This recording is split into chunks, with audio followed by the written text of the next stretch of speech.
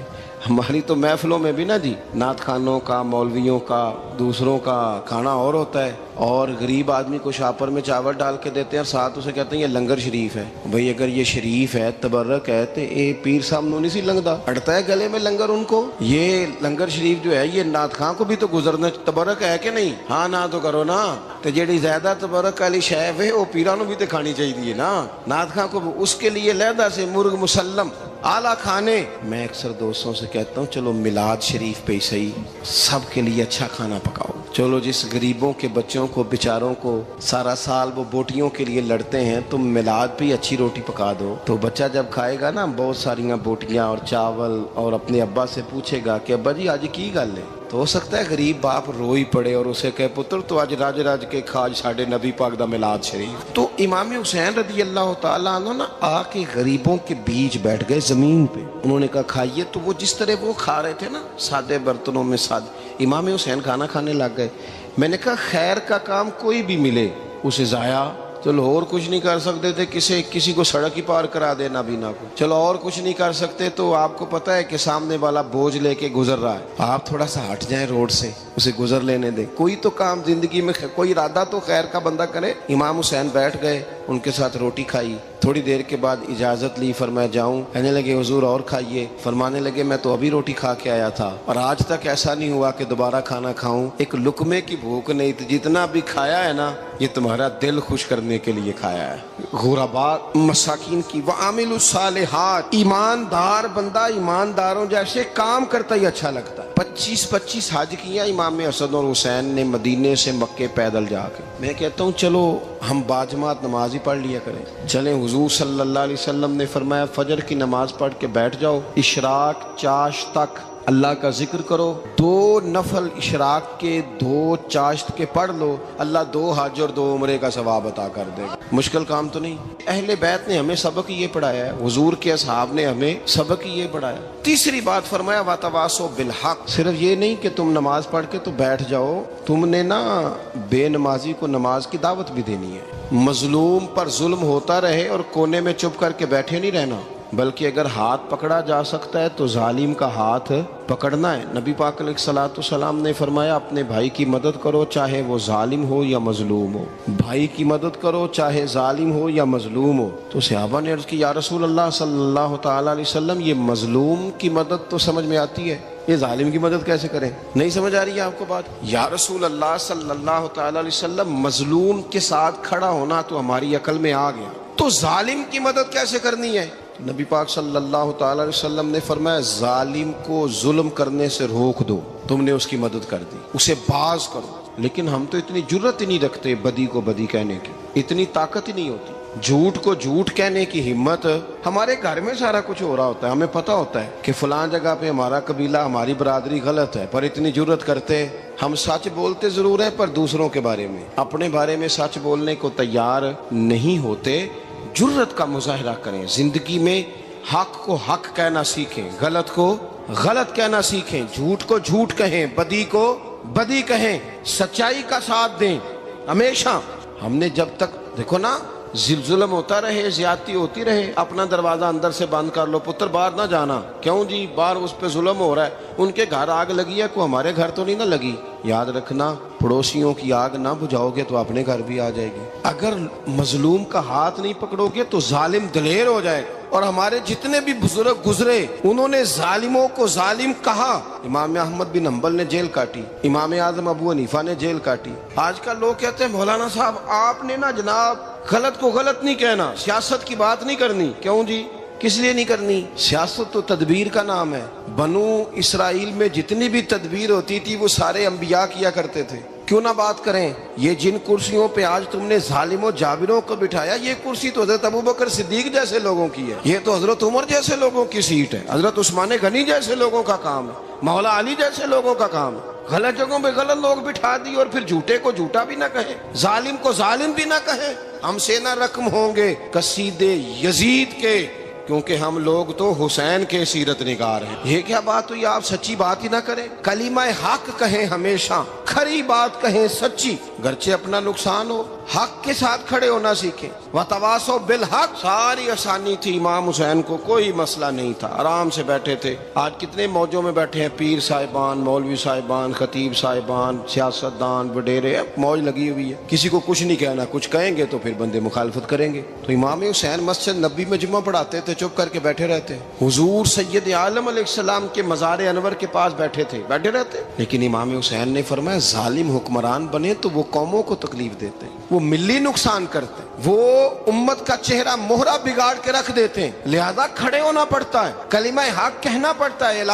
کلمت الحق کے لیے نکلنا پڑتا ہے۔ آپ اپنی زندگی کے اندر سچی بات کرنا سیکھیں۔ الیکشن کے دن آ گئے، میرے ایک بڑے محبت والے ساتھی تھے، وہ آ گئے ووٹ کے لیے۔ ویسے بھی یہ جو بیماری ہمارے ملک میں نا جی، ہمارے ہاں حکمران بعض اوقات کہتے ہیں اوے ہو جی جمہوریت بڑی ضروری ہے۔ وہ بھی کس مصیبت کا نام ہے جمہوریت؟ اقبال تو کہتے ہیں کہ یہ وہ چیز ہے کہ جس میں پتہ ہی کوئی نہیں ہوتا پڑھے لکھے ان پڑھ کا، چھوٹے اور بڑے کا، سیانے اور بیوقوف کا۔ جمہوریت وہ طرز حکومت ہے کہ جس میں بندوں کو گنا کرتے ہیں، تولا نہیں کرتے رہتے ہو ہر وقت۔ قوم کو اس کا حق ملنا چاہیے، غریب کی مدد ہونی چاہیے، انصاف ملنا چاہیے۔ باقی یہ تمہاری کہانیاں ہیں ڈکٹیٹرشپ اور جمہوریت، اور ہمیں تمہاری سمجھ بھی نہیں آتی۔ ہر ڈکٹیٹر کے ساتھ ہوتے ہو، باتیں جمہوریت کی کرتے ہو، جہاں تمہارا دل کرتا کھڑے رہتے ہو۔ ہمیں تو کوئی اس سے غرض نہیں، کام ہونا چاہیے۔ بلکہ جو لوگ قوت نافذہ رکھتے ہیں انہیں سمجھنا چاہیے کہ ملک کی بھاگ دوڑ ہمیشہ مضبوط ہاتھوں میں رہے، اور وہ اس طرح کا نظام وضع کریں، مل بیٹھے سارے ادارے کہ غریب کی سنی جائے۔ وہ مجھے بڑی اچھی طرح یاد ہے جب وہ ایک حکومت ختم ہوئی اور جو ایک فوجی رہ کے گئے تھے 11 سال، ان کی حکومت آئی تو میں باہر نکلا تو ایک بزرگ تھے، وہ صبح صبح ناشتہ بیچا کرتے تھے ہمارے علاقے میں، چاول اور چنے بنے۔ تو میں نے ان سے کہا بزرگوں پتہ لگا جی رات دی حکومت بدل گئی ہے۔ تو فرمان لگے پتر جیڑا مرضی بھی آ جائے، میں تو یا چاول بیچ کے روٹی کھانی، ہمیں تو ان سے غرض ہی نہیں، اللہ جانے کون آیا کون گیا، تو کھیل تماشا بنایا ہوا ہے۔ تو جھوٹے کو جھوٹا کہیں۔ میرے ایک دوست ہیں الیکشن لڑتے ہیں، مجھے ایک دفعہ آ کے کہنے لگے آپ نے کبھی ووٹ نہیں ڈالا، اس دفعہ ضرور ڈالیں۔ میں نے کہا نہیں ڈالتا میں۔ کہنے لگے ووٹ قوم کی امانت ہے، تو میں نے کہا امانت کسی بے ایمان کو دے دوں؟ امانت تو امانت دار کو دی جاتی۔ نہیں سمجھے آپ بات؟ یہ سارے کہتے ہیں نا ووٹ قوم کی، تو امانت کس کو دینی چاہیے؟ صحیح بتاؤ۔ چلو ہوں تسی بولنا نہیں، بس دل وچ گل رکھنی، دل وچ دیندے ویسے امانت دارا نہیں ہونا۔ نہیں میں نے کہا بولنا نہیں، ہمیں کسی نے پتہ نہ لگ جائے، دیتے ویسے امانت داروں کو ہی ہو نا۔ یہ اپنے دل سے پوچھو، فیصلہ لو، اللہ سے ڈرو۔ ظالم کا مددگار ظالم ہوتا ہے، ظالموں کا مددگار ظالم ہوتا ہے۔ وہ تیرے میرے ووٹ پر جیت کر جب ظلم کرے گا تو پھر کون ہے جو یہ دعویٰ کرے گا کہ جناب میں ظالم کا مددگار نہیں؟ سوچو سمجھو، غور کرو۔ امام حسین رضی اللہ تعالیٰ عنہ نے فرمایا سچ کو سچ کہیں گے، جھوٹ کو جھوٹ کہیں گے۔ یہ نہیں ہو سکتا کہ جناب ظلم ہوتا رہے اور چپ رہے۔ اور یہ سبق کہاں سے پڑھا انہوں نے؟ مولا علی شیر خدا سے۔ جب حضرت عثمان غنی رضی اللہ تعالیٰ عنہ پر بلوائیوں نے حملہ کیا نا، تو چونکہ حضرت عثمان غنی خالو تھے امام حسن اور حسین کے، حضرت عثمان خالو ہیں، سگے خالو ہیں، تو حضرت مولا علی شیر خدا نے یہ نہیں کہا کہ پتر اتنے بندے آ گئے ہیں، تلواریں ہیں، محاصرہ ہے، باہر نہ نکلنا، بلکہ حضرت مولا علی نے خود اپنے دونوں بیٹوں کو تلواریں پکڑائیں اور حضرت عثمان غنی کے دروازے پہ کھڑا کر کے کہا پتر خیال رکھنا تمہارے ہوتے ہوئے کوئی بھی شخص حضرت عثمان غنی کا دروازہ نہ کراس کر پائے۔ خود اپنے بچوں، ہر جنگ میں حضرت علی ساتھ لے کے جاتے تھے۔ ہم تو بچوں کو دلیری سکھاتے ہی نہیں، بزدل۔ اور کچھ ہمیں بابے مل گئے، وہ کہتے ہیں منڈے نو سایا ہے، میں کہ بابے نو آپ سایا ہے، انہوں بھی کرو دم کراؤ، اس کو نظری سایہ آتا ہے۔ کیسے نادانوں سے پالا پڑ گیا۔ کیا ہوتا ہے وہ سایہ؟ اچھے بھلے سیانے نوجوان بتی بند کر کے اندر لیٹا ہوا ہے بچہ، بابا کہہ گیا انہوں سایا ہے۔ بابا کہڑا کہہ گیا جڑا باہر روٹی لین آیا سی، بھی ایڈی پہنچی سرکار ہوندی تے ٹکر ہی گھر کھا لیندی۔ لوگوں کے قسمت کا حال بتاتا ہے، اپنی اتنی خراب ہے کہ مانگتا پھرتا ہے۔ کیا مذاق بنایا ہم نے اپنے ساتھ۔ تھوڑے سمجھدار ہو جائیں، ہر بندے کی بات کا اثر قبول نہ کیا کریں۔ مومن کے پاس طاقتیں ہوتی ہیں، جو جدھر لگاتا ہے چپ کر کے لگ جاتے ہو. ان الذین قالوا ربنا اللہ ثم استقاموا تتنزل علیہم الملائکہ. اللہ کہتا ہے تو ڈٹنا سیکھ, رب کا نام لے کے ڈٹ جا, رب تیری مدد کے لیے فرشتے بھی نازل کر دے گا. فرمایا یہ نبی مومنوں کے جانوں سے بھی زیادہ قریب ہے. ہم بڑا عام لفظ بولتے ہیں کہ فلاں چیز میرے دل کے بڑی قریب ہے, میری سوچ کے بڑی. جو لوگ دل کے قریب ہوتے ہیں ان کے پاس اٹھنے بیٹھنے کو دل کرتا ہے.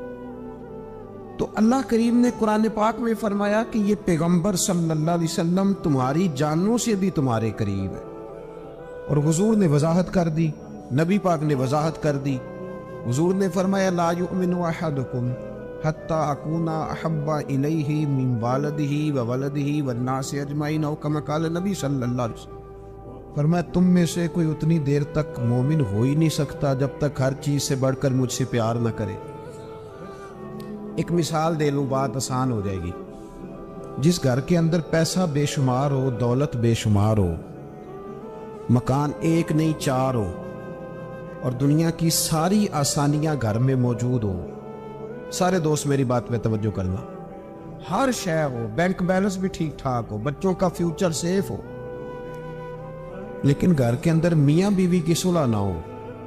بچے کہتے ہیں گھر میں ہر چیز ہے پر امی اور ابا کا جھگڑا ہر وقت جاری رہتا ہے. وہ گھر صحیح چلتا ہے؟ آپ نے بولنا اس لیے نہیں کہ یہ باتیں لوگ, یہ گھر کے اندر کی باتیں ہیں نا. حالانکہ پاکستان کا تجزیہ یہ ہے کہ 95% میاں بیوی کے حالات ٹھیک نہیں. پاکستان یہ سرکاری اعداد و شمار ہے. 95% گھروں میں اختلاف رائے. یہ بات ذہن میں بٹھا لیں کہ میاں بیوی کا اگر اتفاق نہیں نہ ہوتا تو وہ کہیں کہ گھر میں کوئی بھی خوشی رہے گی تو یہ ممکن ہی نہیں, یہ سوال ہی نہیں پیدا ہو. 6 بچے ہوتے ہیں اور شادی کو 24 سال گزر جاتے ہیں پھر بھی طلاق ہو جاتی ہے. اس لیے کہ میاں بیوی کے لیے سب سے ضروری چیز آپس کی محبت ہے. اور یار کیا خوبصورت انداز ہے میرے رسول پاک علیہ السلام کا. جتنی شاندار طبیعت حضور نے مولا علی شیر خدا کی تھی اتنی کوئی کر سکتا ہے؟ اور جتنی اعلیٰ ترین تربیت اور حسن سیدہ فاطمہ کو اللہ نے دیا کسی اور کو مل سکتا ہے؟ لیکن میرے نبی پاک علیہ السلام نے ان کی شادی کے بعد ان کو اکٹھے بٹھا کے ان کے سر آپس میں جوڑ کے ہاتھ اٹھا کے دعا کی تھی کہ اے اللہ ان کے درمیان محبت پیدا فرما دے. میاں بیوی کے درمیان جو سب سے اہم چیز ہے وہ محبت ہے. بچے کہتے ہیں ہم کدھر جائیں, ابا کی سنیں کہ اماں کی سنیں؟ اور اکثر گھروں میں بچوں کی تربیت رک جاتی ہے اس لیے کہ میاں بیوی کا سلوک نہیں ہوتا, تباہی اتر جاتی. گھر کے اندر ہر شے ہے پر ان کا پیار نہیں. پتہ یہ چلا کہ گھر میں محبت نہ ہو تو گھر نہیں چلتا. اگر محبت کے بغیر ایک گھر نہیں چل سکتا تو محبت مصطفیٰ کے بغیر دین کیسے چلے گا؟ گھر نہیں چلتا میرے بھائی, ٹوٹ جاتا ہے, بکھر جاتا ہے. سارا کچھ ہونے کے باوجود میں نے مردوں کو روتے ہوئے دیکھا ہے, عورتیں تو روتی ہیں, میں نے مردوں کو روتے ہوئے دیکھا.